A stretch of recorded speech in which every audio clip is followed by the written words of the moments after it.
Miko, thank you so much for joining us today. Really looking forward to hearing about your journey. Maybe if you could just kind of describe for us a little bit, what does ballet look like at an elite level, and what did it look like for you when you were competing in ballet at an elite level? Yeah, so I danced ballet ever since I was 4 years old. And from the time I was around 9 years old, I started competing in international ballet competitions. It's very intense every single day, hours and hours of practice, in point shoes. At the same time, you're able to travel a lot, which is really nice. So from the time I was around 13, I started traveling internationally for competitions and for performances. So when I was 18, I joined the Birmingham Royal Ballet in England.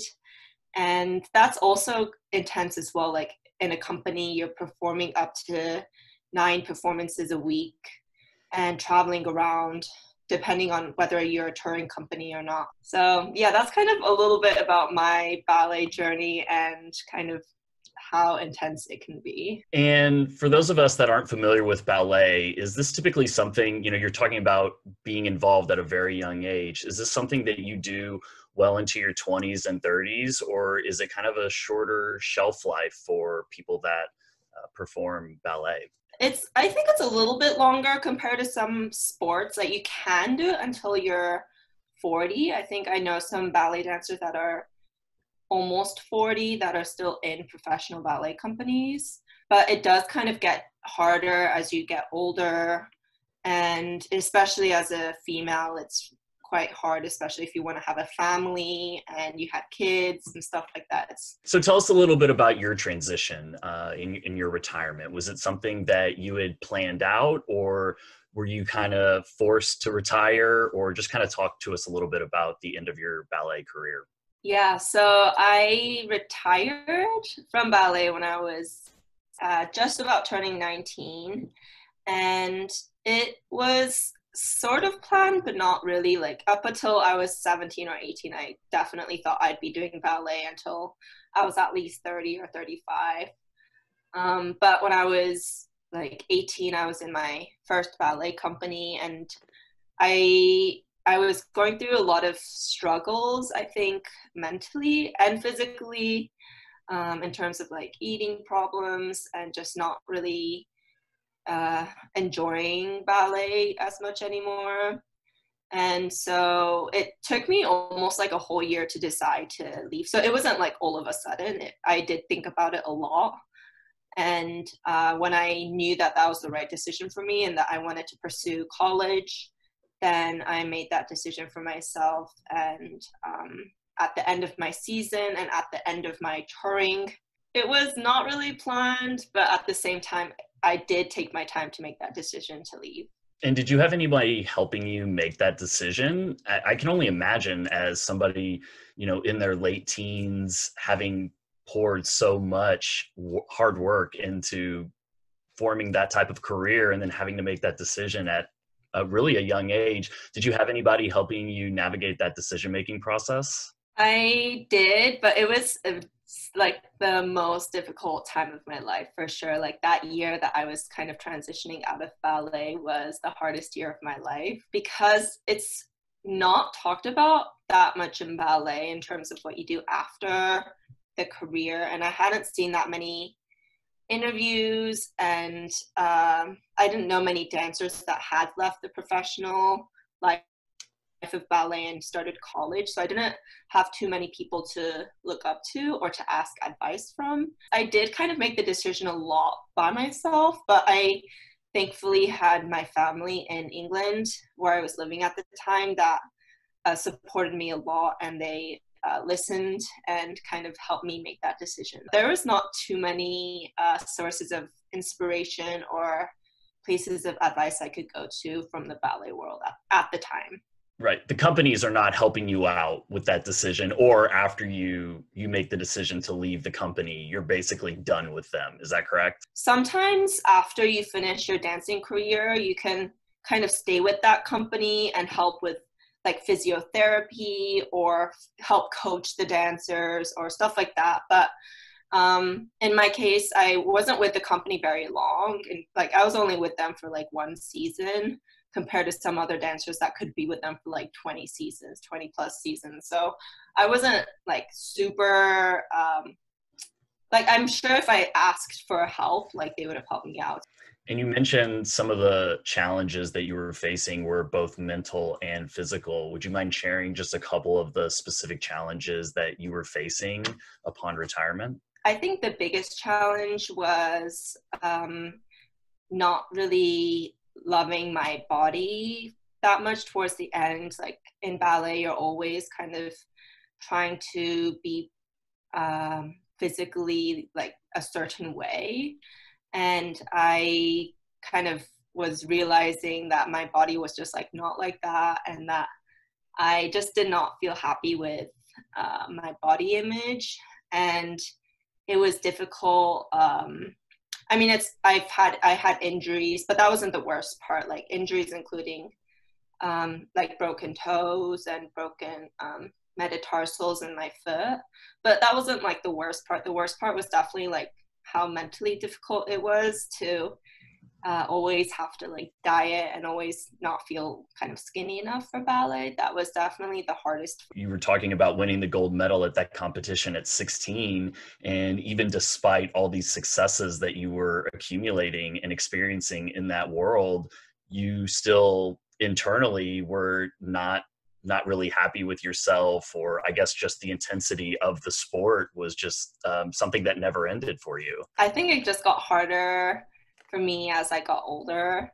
And also going through puberty was really difficult because you want to stay that like skinny, tiny, like 12-year-old figure forever, but that like does not happen naturally. The hardest part about leaving ballet was not making the decision for myself. Like that decision came to me and I was very confident with that decision. The hardest part for me was actually opening up to my social medias, to everybody in my life about leaving, because I had just put myself in this box of like being a ballet dancer for my whole life, and everybody knew me as that. And that was my identity for so long. So it was definitely the hardest for me to open up to everybody about leaving this career behind, especially people that had been supporting my journey this whole time. And how did people react when you did make that decision? You know, you talked about all these people that have been supporting you and following you. Was it something where they completely lost interest in you, or did you find a lot of support from those same people? The most surprising part was I thought everyone would be like super disappointed, and I was very scared of that. So I actually didn't kind of open up about my journey for like 2 whole years after I'd left ballet. I just kind of wanted to take a break from social media. I just went to like a tiny little college at first. And I didn't really talk to that many people about it just because I wasn't ready to open up about everything. But about 2 years later, a ballet magazine company reached out to me and they're like, "What are you up to? What's going on?" And so we did a little interview, and then like they posted it like the next day. I didn't realize how fast it would happen, but they like posted it the next day, and it like blew up in like the ballet world, kind of like it was reposted so many times. And the response I got was so positive, and it was really amazing to see people that still like supported me after I made this decision to leave. And there was a lot of people that also like empathized with me. Like they were like, "I felt exactly the same thing. I'm glad that you like talked about it because I'm going through the same things." So I'm really happy that that happened, and I don't think I should have been so afraid of talking and speaking up about what I was doing because I was afraid of disappointment. I think that if people can see that you're happy with your next chapter, that they'll support you. Looking back, was that something that you wish you would have maybe been a little more forthcoming about, or maybe just a little more honest? Not that you were trying to hide anything, but it's like you said, you had put so much time and effort into this, and those people supporting you, you just didn't want to disappoint them. And it sounds like if you could go back, you might maybe come out a little sooner and just be a little more open about that transition. I still understand where I was at that point, because I even up to this day, I still struggle with talking about it, but I'm a lot, I mean, it's been like 4 years almost, so I'm a lot more comfortable talking about it now. But at first it was like, so I think I made it more difficult for myself not talking about it, because I felt so like lonely like in my transition out of ballet, because everyone was just like staying in their companies and whatever, keeping on doing ballet, and then I felt so alone like leaving that world. But I feel like if I had opened up earlier, I would not have felt as, I guess, isolated in that decision. But at the same time, I'd still feel that, even though I know now that people won't be super disappointed, it's like I still feel myself back then when I was not confident about my decision to leave, just because I had so much support in ballet, and leaving that is definitely difficult. But yeah, I think if I had done it a little bit earlier, that was nice. And I'm glad that magazine company reached out to me and asked to interview me, because without that, it might have taken even like longer for me to talk about it. Yeah, I think it's a great message to kind of get out there and just kind of share your story and some of the challenges. I'm sure there's a lot of people that are going through very similar things as you were, that are in ballet. And it's kind of like you said earlier, there's not really a lot of resources out there or people talking about it. So I can imagine that was really impactful for a lot of people out there, and obviously for you as well. So yeah, you were talking a little bit about some of the physical challenges and even dealing with an eating disorder. And I was just curious, like, how did you move forward from a lot of those challenges and kind of come into this next stage of your life and get over those obstacles? I think like the moment I left ballet, it felt like a huge weight was like lifted off my chest, in terms of having to always scrutinize what my body looked like. And like as soon as I started college, I didn't feel like people were judging me of like my weight or exactly what my body looked like, and I didn't judge myself anymore in that way. So it actually solved itself really quickly. Like with the physical challenges, in terms of like injuries were of course difficult to deal with as a dancer, as well as any athlete. Injuries are always difficult, but that wasn't really the hardest part. Like I knew how to handle pain. I went to like physical therapy. I did a lot of cross training to make sure that I wouldn't get injured, or that my past injuries were strong and healthy now. So that wasn't the hardest part. It was definitely like the mental challenges that were the hardest in ballet. And as soon as I kind of left that world, it kind of went away pretty quick. Like by the first like 6 months of college, I felt much better mentally. And also it was because my college, I like left the city, like the city life where ballet was, and my first college, which was like a little community college, was like up in the mountains, like near lakes and rivers and beautiful scenery. And I had like no social media, and it was like a tiny community college. It was like the perfect place to go to after the craziness of like ballet life, just to like de-stress and just get back to who I was. I love that. And, the simplification of your life, I'm sure really kind of helped you focus as well on kind of like what was really important. I think we're all kind of dealing with that right now with this societal pause we're all in here in, April 2020. And I think a lot of things that maybe we took for granted, like the ability just to go on walks and maybe spend time with our loved ones, is really that simplicity. I think we're kind of seeing in this moment that those are the things that are really, really important. So I love to hear.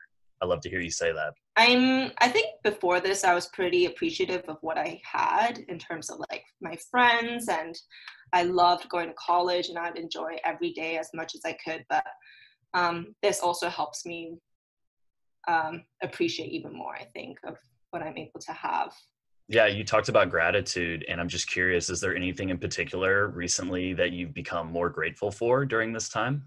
I'm also grateful so much for school. I think a lot of people take school for granted, and the social experiences that they can have through school. So You mentioned about kind of your friends, and I know you've mentioned your parents being really close with them. And maybe if you could just talk a little bit about kind of what was your support system like as you were coming out of your career of ballet? Did you lean a lot on your friends or your parents? And was there any other type of resources or support that you had during that time of transition? At that time, most of my friends were ballet friends. And at first, I was like so not comfortable talking to ballet people about my choice to leave ballet. So I like did not really open up to them very much. My family was like the biggest thing at that time was going through that transition with them, because it really feels like you're like mourning something that's like lost, because it's like a whole new chapter that you're about to go into, which is really exciting, but it's also this whole chapter you're leaving behind. So it's very bittersweet. I started online school when I was 12, but the friends that I had before that in public school, I had kept in touch with through all these years. So I opened up to them too. So basically people that weren't really doing as much ballet, I'd open up to more easily than people in the ballet world. Yeah, I mean, we see this a lot with athletes describing the end of their careers and going through this grieving process where they are losing something. They are losing a big part of themselves, whether it's through their identity or whether it's through everything that they've put into the sporting career. And I'm just curious, what advice would you give people that are going through that same feeling of grieving and that bittersweetness that you described? If you are really certain that you're making the right decision for yourself, then keep going back to the reasons like why you wanted to leave. And but don't be afraid to grieve. I think it is okay, because it was such a big part of your life, and it's okay to reflect and kind of go back to the moments that were highlights of your career and be appreciative of those, and also try to take things from your athletic career into the next whatever you're doing. So it's not lost. Like at first I thought like ballet would not contribute anything to this new chapter, but I was wrong in like so many different ways. Like there's little ways that ballet pops up and that I would have never thought would happen. So that's quite nice. If you're doing some sort of sport or endeavor when you're younger and your adolescent years for so long, it'll just be a part of you forever. So it never really leaves you completely. Like I think ballet will always be a part of my life. Even though your career is over, it doesn't diminish that period of your life. And obviously it was incredibly transformative. And you mentioned it a moment ago, talking about taking some of the skills from your career and kind of using them in the next chapter of your life. And I'm just curious, are there a couple that come to mind in your own experience that you find that you use on a daily basis right now? I guess like the discipline that you get from playing sports or dancing ballet. Like I thought calculus and chemistry was going to be like the hardest things I've ever experienced. Before I did it, I was so nervous. I was like, what even is calculus? Like, how am I even supposed to do this? I've only done online school ever since I was 12. And so I was very nervous. But I think the biggest thing was like, you learn so many skills in terms of self-determination and persistence in sports or dance. And that just helps you so immensely in anything you do later in life. Any career that you go towards later, I think like that determination and that self-discipline will always be super, super helpful. Like when you need to get something done, you'll get it done at a reasonable time. And, with like due dates, you're going to be on top of it. And that's the pattern I've seen with a lot of like ex-dancers, where they've like gone on to do such like extraordinary things after their career as well. This is why sports is so great. because we have the ability, not only for the competition aspect, but the opportunity to learn so much about ourselves. And you hit it right on the head, the determination that it takes to be successful, the discipline and the work ethic, and all of these things translate. Why don't you just take a moment and kind of tell us a little bit about what you're doing? Because I know you've mentioned school a couple of times. I know you've done some speaking. So why don't you just tell our audience a little bit about like what you're up to and kind of like where your path is leading you at the moment. So I'm currently a senior at University of California, Berkeley, where I'm studying biology. On the side, I also do research at UCSF, University of California, San Francisco, researching therapies for brain tumor patients. So that's also really incredible. I've been doing that for about 2 years now. And I guess like future plans for me, I'm thinking of applying to graduate schools this summer and seeing where it goes from that. Hopefully I kind of want to go into health just because that's what I'm interested in. I love like the workings of like the human body are just so incredible, especially after doing sports or dance. Like you are so in tune with how your body feels to yourself and how to move your own body. It seems like you're definitely on your path and you've kind of found your passion. So excited to see where your journey leads you.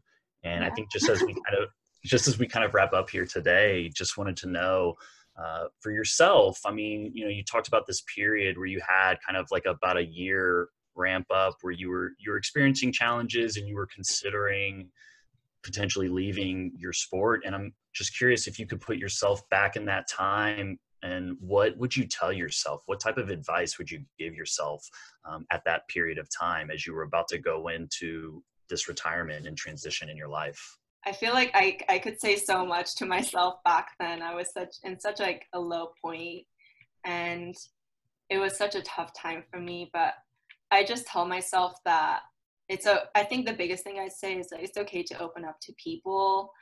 If they really did support you, then they'd support you through this transition, and to not be afraid to open up about my journey, because it's not only me that's going through it. There's many, many other people that are going through it that can empathize with you, and finally that it's gonna all be okay. Like everything's gonna work out, and it's okay that you left ballet. Like that's gonna all be okay. You're gonna still use ballet in your life later on. And I think that just everything's going to be okay, and it's okay to open up to more people. It's such a good message to get out there, because I think sometimes we become so ingrained and so immersed in our sports that we don't really see much of what life has to offer outside of that sport. And it can definitely be scary. So I love just your message that you keep kind of going back to, where, sharing your challenges and sharing those parts of your journey that you previously wanted to keep to yourself really helps you get over this and really kind of help lead you on this path that you're currently on. So I thank you so much for sharing this message with us and our audience. And I know you mentioned earlier that you kind of did a social media detox when you retired. I don't know if you're still on social media. Do you want to alert our audience where they can find you, or Yeah. get in touch with you if you're on your social media cleanse at the moment? No, I'm not on my social media cleanse anymore. That was just like the first like year, I think, or year and a half after I'd left ballet. I was kind of on a social media cleanse, but now I'm on Instagram, so you can find me at Miko Fogarty on there. Yeah, I think that's the best way to reach out to me, is just DMing me. I think I respond to almost everyone that DMs me. If you're going through any hard struggles or need any advice for college or anything like that, I'd be super happy to help out in any way that I can. Yeah, no, it's a great message, and we really appreciate you joining us, Miko. Yeah, thank you so much. I appreciate it so much.